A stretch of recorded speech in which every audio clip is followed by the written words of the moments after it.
My name is Jeronimo Silva. I am the founder of the group Hogar De Nazareth, a group dedicated to the education of the family.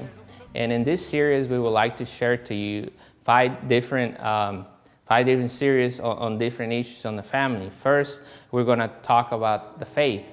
You know, where can I find the true faith and how I can discover that faith so I can share it with others, not only with my fellow friends or my family, but with my children and my wife, which is the most important. Knowing and applying that faith in my own house, it will convert more people because they know that I'm practicing. I'm not only teaching it, but I am practicing it. And in the first series, we would like to talk about the family. Nowadays, you know, the family is all breaking up in pieces, and a lot of people sometimes are afraid to talk about the different issues that the family is facing because they're afraid of what people might say.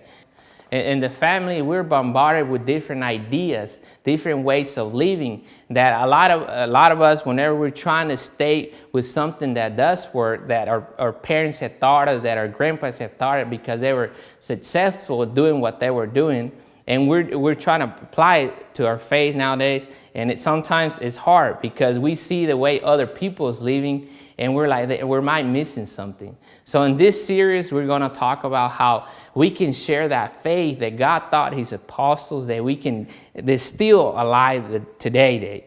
And we're going to share that with you on this series about how I can practice my faith with my family, starting with my family, so I can change my society, and through that I can change other people. And then the second series, we would like to talk about the family in general. Nowadays, whenever the family is living in sin, is going to have consequences in the future. But a lot of people, whenever you're either shacking up or living, or there's either a homosexual person in the family, sometimes we're afraid to talk about these issues that we're having because they're so controversial. But we got to realize that in the Bible, there was 2 times when God, for instance, in John 6, God was telling his people that He was the bread of life. And people are like, how could this be? So a lot of people left. In another instance, we'll see that a young man came to Jesus and asked Him about how he could be a better person. God said, obey the commandments. He said, I have done that since my youth. He's like, well, go and sell all you have and give it to the poor. And he left because he was too rich, the Bible says, and he wasn't willing to give up what he had. Well, see, there's a lot of people, when you start talking about shacking up, when you start talking about, for instance, not eating meat on Fridays, a lot of people are like, oh, you know, that's too harsh or that's too hard. I'd rather not do that. So they rather leave the church or they rather leave that practice. So in this series, we're going to touch a little bit about them issues that the church nowadays has, that sometimes us as a family struggle with that. And on the third series, we're going to talk about finances.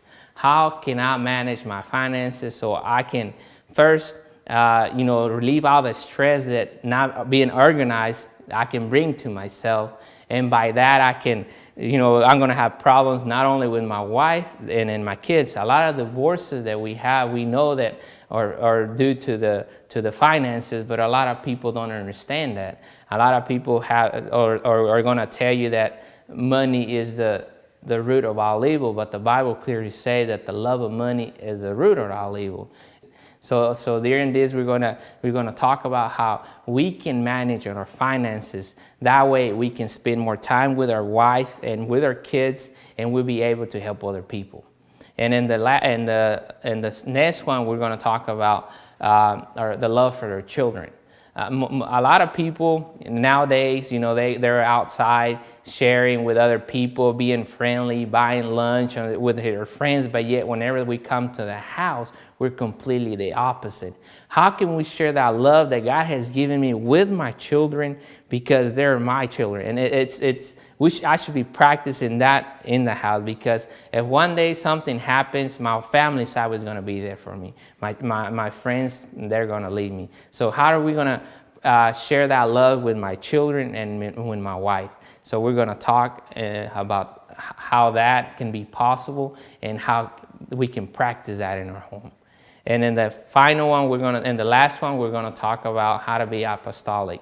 A lot of us have different opportunities on how to share Christ with other people, but sometimes because we're shy or because we don't know a particular subject, we're not willing to go and talk to somebody about Christ. Sometimes when people are doing something wrong and we see that they're doing wrong, we're afraid because we say, oh, it's not me to tell them that they're doing wrong. But yet the Bible says that if I see that they're sinning and I don't tell them anything about it, that sin also could be mine. So it's my responsibility, if I know that they're doing wrong, how to talk to them. A good salesman, whenever they know that their product works, they're all motivated because they want to sell this product.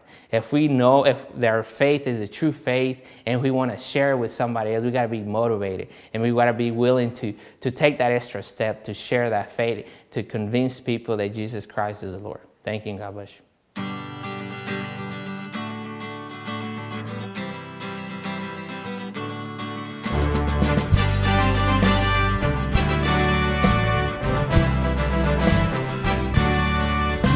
Un grito de guerra se escucha en la paz de la tierra y en todo lugar.